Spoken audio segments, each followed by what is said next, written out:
Yo, another live stream from the play-in tournament.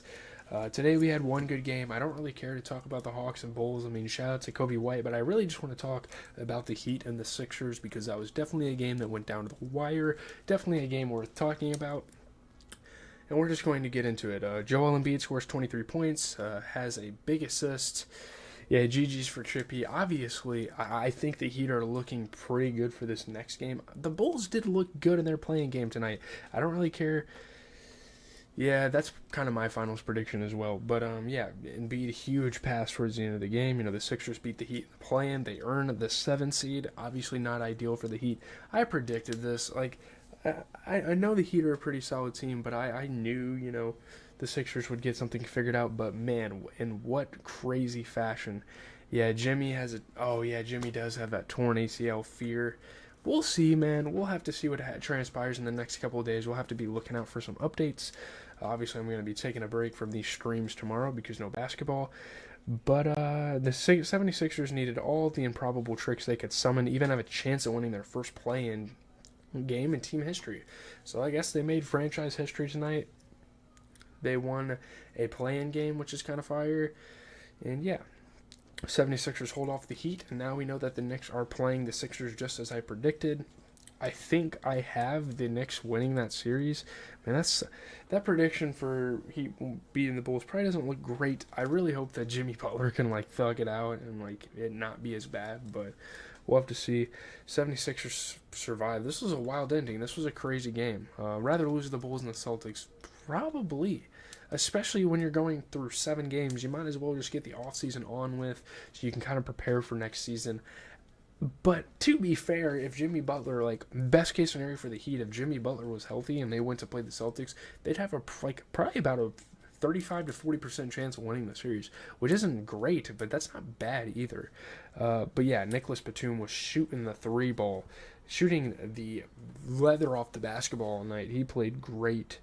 Kelly Oubre as well hit some tough shots. So did Embiid. I mean, Embiid, when it mattered most. I know Embiid didn't really have that exceptional of a game, but when it mattered most, Embiid came in clutch. 3%. Wow, really? I guess.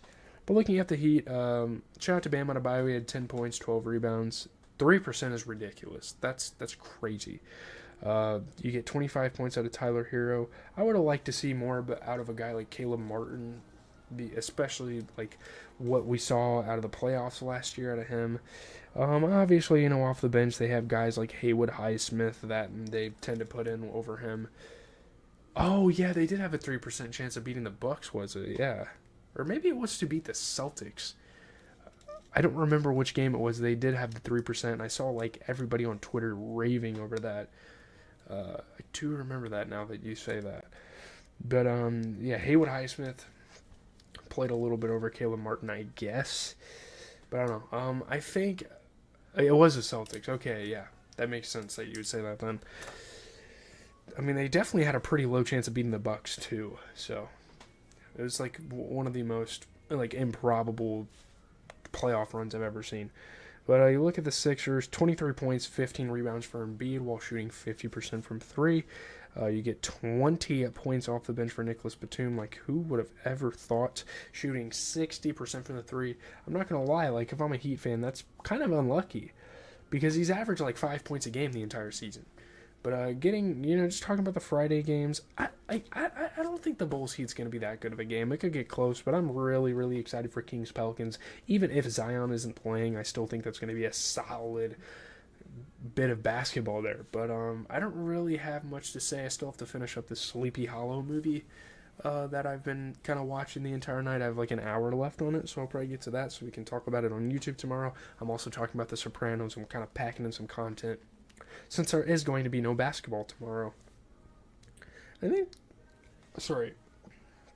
that's the last time we're not going to have basketball for a little bit, because first round's going to have a lot of games, maybe once the conference finals rolls around, but I don't know. I dropped my NBA awards, and I've also had my playoff predictions video out for a couple days now. You guys have shown some decent love. Really appreciate that. I'm out. Have a good rest of your guys' night throughout.